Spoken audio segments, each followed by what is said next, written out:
Hello everyone, आज के इस लेक्चर में हम पढ़ेंगे मुख्यतः दो टॉपिक के बारे में। एक तो है जीवन वृत्त विभिन्नता जिसे बोलते हैं लाइफ स्टोरी वेरिएशन, और एक हेडिंग है हमारी पारिस्थितिकी निर्भरता व पारस्परिक क्रियाएं। ओके, तो इनके बारे में हम रीडिंग करेंगे।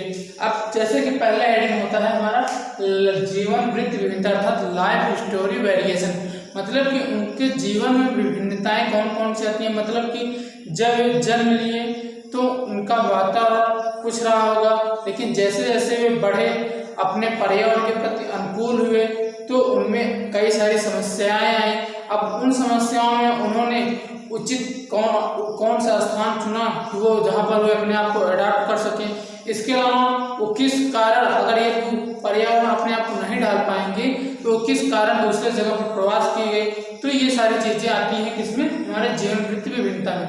अगर हम बात करें जीवन वृत्त विभिन्नता में, जैसा कि पहले लिखा गया है पहले पॉइंट में कि जिस, देखो आपको लग रहा होगा कि पूरा गाथा लिख दिए हैं, लेकिन आपके समझाने के लिए लिखा हूँ, ओके, ताकि कोई पॉइंट छूट न जाए, क्योंकि ये काफी इंपॉर्टेंट होता है सब। ओके, तो समष्टियाँ, देखो पहले पॉइंट में समष्टियाँ जिस आवास में रहती हैं उसमें अपनी जनन योग्यता खास प्रकार के वर्ण सेट में जीव सर्वाधिक दक्ष जनन युक्त की ओर विकास करते हैं।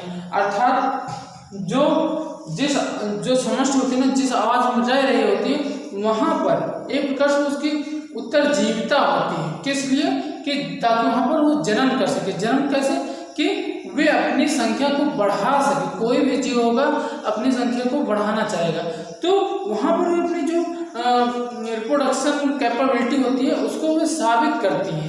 ओके, जिसके कारण वे अत्यधिक विपरीत स्थितियों में, चाहे पर्यावरण से हो चाहे एक जीव के बीच प्रतिस्पर्धा हो, तो उनके बीच दबाव सेट में रह करके वे अपनी जो जनन दक्ष की उनकी एक कैपेबिलिटी होती है उसको वो शो करती हैं। ओके, इसी को हमने क्या बोला कि जिसे डार्विन योग्यता, क्या डार्विन योग्यता अथवा डार्विनियन फिटनेस भी कहा जाता है। ये याद रखना, डार्विन योग्यता क्या होता है कि किसी भी पर्यावरण में अपने आप को उत्तरजीविता के रूप में रख करके वहां पर जनन अपनी जो कैपेबिलिटी होती है उसको प्रदर्शित करना क्या होती है, हमारे डार्विन योग्यता अर्थात डार्विन फिटनेस। जैसा कि आप डार्विन ने ये भी डार्विन का आप पढ़ोगे विकास में कि उसमें जो है एक प्रकार से उत्तरजीविता की बताए थे ना, कि जो जिस चीज का उपयोग करेंगे उसी चीज का वो ज्यादा बढ़ावा देंगे।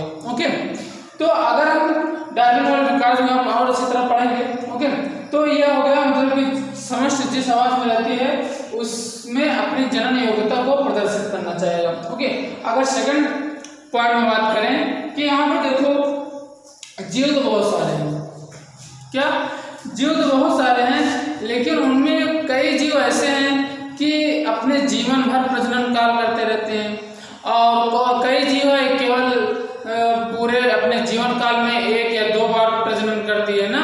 तो ऐसे जीव बहुत सारे इस प्राकृतिक पर्यावरण में फैले हुए हैं। ओके, तो ये लिखा गया है कि कुछ अपने जीवन काल में केवल 1 बार प्रजनन करती हैं। अब उनमें एग्जाम्पल अगर लेते हैं तो प्रशांत महासागर में एक सामन मछली है जो कि अपने जीवन में केवल 1 बार जन्म करती है, और एक बांस हो गया जो कि केवल 1 बार जन्म करता है। इसके अलावा कई अपने जीवन काल में कई बार जन्म करने वाले में आ जाता है, एक तो स्तनधारी ही आ जाता है। इसके अलावा एक और आता है जीव, वो होता है आयस्टर। क्या आयस्टर और तथा स्तनधारी जो होते हैं अपने जीवन काल में कई बार प्रजनन कर सकते हैं। ओके, तो ये हो गया।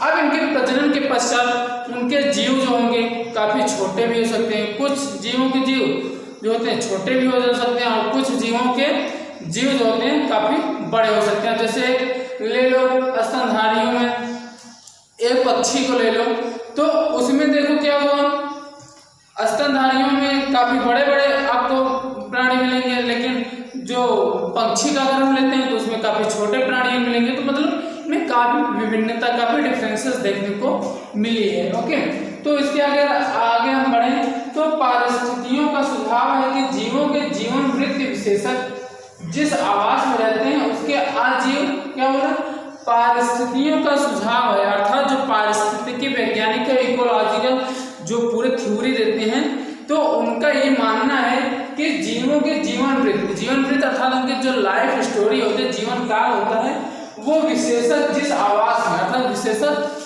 ट्रेड दिया गया, विशेष उसका महत्व दिया गया है कि वे जिस आवास में रहते हैं ना, वे उसके आजीव और जीवी घटकों द्वारा लगाए गए प्रतिबिंबों के संदर्भ में विकसित होती है। मतलब कि वहाँ पर वे जिस आवास में रह रहे हैं, वहाँ पर पर्यावरण उनके प्रति जो एक प्रकार से दबाव डालती है, तो वे उसके प्रति सहनशील हो जाते हैं, और जो सहनशील नहीं पर हो पाती वे प्रवास कर जाते हैं। तो वे उनके जीवी घटक या फिर अजैविक घटक, जैसे आपको बताए थे कि जल हो गया, मृदा हो गया, तापमान हो गया, सब अजीव घटक थे, तो इन सब के प्रति वे अनुकूल हो जाते हैं।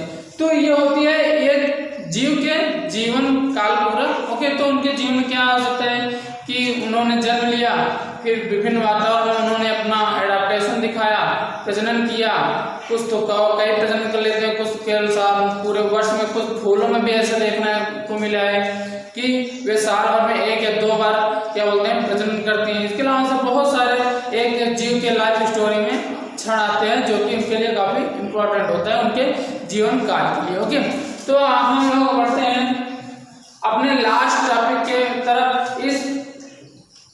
इस लेसन का लास्ट टॉपिक है जो कि थोड़ा बड़ा है। ओके, तो इसमें हम पढ़ेंगे पहला पारिस्थितिकी निर्भरता, जैसे हेडिंग है पारिस्थितिकी निर्भरता और पारस्परिक क्रियाएं, जिसमें इसको बोलते हैं ecological interdependence and ecological interaction. Okay, तो इसको हम पढ़ते हैं। इसमें हम आज के लेक्चर में लेंगे पारिस्थितिकी निर्भरता, उसके बाद हम नेक्स्ट लेक्चर में लेंगे पारस्परिक क्रियाएं क्या क्या होती हैं। ओके, पारिस्थितिकी निर्भरता शब्द से ही पूरा महसूस हो रहा है कि पारिस्थितिकी निर्भरता अर्थात किसी चीज के ऊपर निर्भर होना। वो कौन किस चीज के ऊपर निर्भर है? पारिस्थितिकी अर्थात वो इकोलॉजिकल पर निर्भर है। तो अगर हम पहले लेते हैं पॉइंट में, तो यहाँ बताया गया है कि किसी क्षेत्र के जैविक समुदाय एक दूसरे पर निर्भर करते हैं। किसी क्षेत्र के जैविक समुदाय मतलब कोई एरिया हो गया, वहां पर जीव तो काफी सारे होंगे, तो वहां के जीव जो होते हैं ना, एक दूसरे पर निर्भर करते हैं, थोड़ा डिपेंड करते हैं। जैसे आप ही लोग रहते हो, घर पर रहते हो, आपके आसपास में घर होता है, तो हर काम तो अपने यहाँ से पूरा कर नहीं सकते, तो एक दूसरे पर डिपेंड रहते हैं। या फिर मान लो कि हम भोजन के ऊपर अगर भोजन से रिलेटेड कर लें, तो उनके ऊपर डिपेंड रहते हैं, क्योंकि उनके बिना हमारा काम चलने वाले हैं। तो एक तरह से डिपेंडेंसी होती है, वो क्या होता है जैविक समुदाय में एक दूसरे पर निर्भर करते हैं। एक दूसरे पर निर्भरता जो है उनकी पारस्परिक क्रियाओं जैसे भोजन हो सकता है, डिपेंडेंट किसके ऊपर होंगे? खाने के लिए हो सकते हैं, रहने के लिए हो सकते हैं, या फिर प्रजनन व सुरक्षा में मुख्य रूप से दिखाई देता है।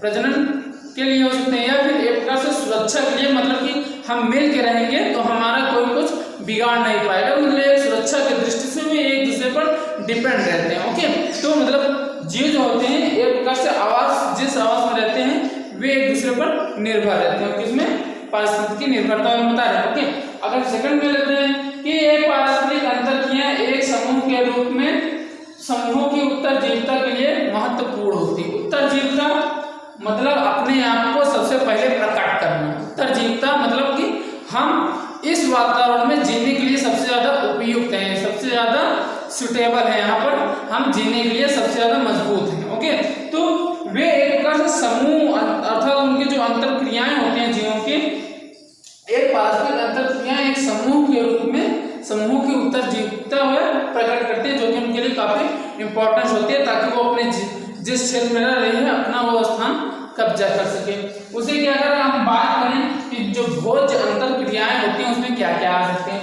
भोज्य अंतरक्रियाएं अर्थात फूड इंटरेक्शन में आती हैं पोषक संरचना हो गई जिसे बोलते हैं ट्रॉफिक स्ट्रक्चर, खाद्य श्रृंखला हो गई जिसे बोलते हैं फूड चेन, या फिर खाद्य जाल से बोलते हैं फूड वेब, जो पादप जंतुओं व सूक्ष्म जीवों में अंतर क्रियाएं दर्शाता है। ओके, आई बात समझ में? इसके अलावा अगर हम देखते हैं पादपों व जंतुओं में सुस्थापित निर्भरता होती है। पादपों व जंतुओं में सुस्थापित निर्भरता होती है। पादप जैसे कि आपके आसपास जो दिखते हैं, जैसे उनसे आप ऑक्सीजन लेते हैं ना, तो उनके वो जब लेना चाहते हैं अर्थात कार्बन डाइऑक्साइड ग्रहण करते हैं, जैसे कि दिन में रात को तो बात अलग है, लेकिन वे मुख्यतः हम उनसे ऑक्सीजन ले रहे हैं और मेरे से कार्बन डाइऑक्साइड या फिर सूर्य के द्वारा क्या बोलते हैं एनर्जी ले रहे हैं और अपना भोजन बना रहे हैं। तो एक तरह से पादप और जीव के बीच एक प्रकार से डिपेंडेंसी होती है, क्योंकि भोजन के लिए मनुष्य या फिर जीव भी जो होता है एक प्रकार से पौधों के ऊपर डिपेंड रहता है। तो वही बोला गया पादप और जंतुओं में सुस्थापित निर्भरता होती है, जैसे जनन हो गया, कीट परागण में सहायक होते हैं, पक्षी व जंतु बीजों और फलों के वितरण में सहायक होते हैं। अब देखो कुछ जीव ऐसे भी हो गए कि जो पौधे होते हैं उनमें जो जैसे पुष्प हो गया, तो उनके जनन के लिए, उनके रिप्रोडक्शन के लिए ना जीवों की आवश्यकता होती है। काफी जीव प्रजनन, तो जो पौधों में प्रजनन होती है कई प्रकार से होती है, जल द्वारा हो सकता है, वायु द्वारा हो सकता है, या फिर कीटों के द्वारा हो सकता है, या फिर वे स्वयं आपस में कर सकती है। मतलब कि एक फूल से दूसरे फूल पर, मतलब एक दूसरे के पड़ाव, बस उनके ऊपर एक युग्मक तो होता है, लेकिन सेकंड जो उसमें युग्मक आएगा फर्टिलाइजेशन के लिए, तो उसके लिए जरूरी होता है कि उस दूसरे युग्मक को वहां तक पहुंचाना। उस दूसरे युग्मक को पहुंचाने के लिए किसी न किसी माध्यम की तो जरूरत पड़ेगी। अब वह माध्यम कीट हो सकता है, जल हो सकता है, वायु हो सकता है, कुछ भी हो सकता है। तो जीव उनके परागण में भी काफी इंपॉर्टेंस होते हैं, ताकि वो जनन कर सकें। अब जनन करेंगे तभी तो उनकी संख्या बढ़ेगी उन पुष्पों की। तो अर्थात पौधों के लिए भी जरूरी है कि कीटों पर वे आश्रित हैं। तो एक प्रकार से कह सकते हैं जो पारस्परिक निर्भरता होती है, इस पर्यावरण में जितने भी जीव हैं वे सभी एक दूसरे से किसी न किसी तरह से डायरेक्टली या इनडायरेक्टली रूप से वे कनेक्टेड होते हैं। ओके, तो यहाँ तक आप पढ़िए, बाकी हम नेक्स्ट लेक्चर बताते हैं पारस्परिक क्रियाएं क्या होती हैं। इसमें कुछ धनात्मक और ऋणात्मक आएंगे, इसमें कुछ लाभदायक होंगे, इसमें कुछ हानिकारक होंगे, वो सब हम पढ़ने का प्रयास करेंगे। उसमें मुख्यतः 2-3 लेक्चर में अब ये लेसन समाप्त हो जाएगा। ओके, तो यहाँ तक आप अच्छे से पढ़िए। Okay, thank you.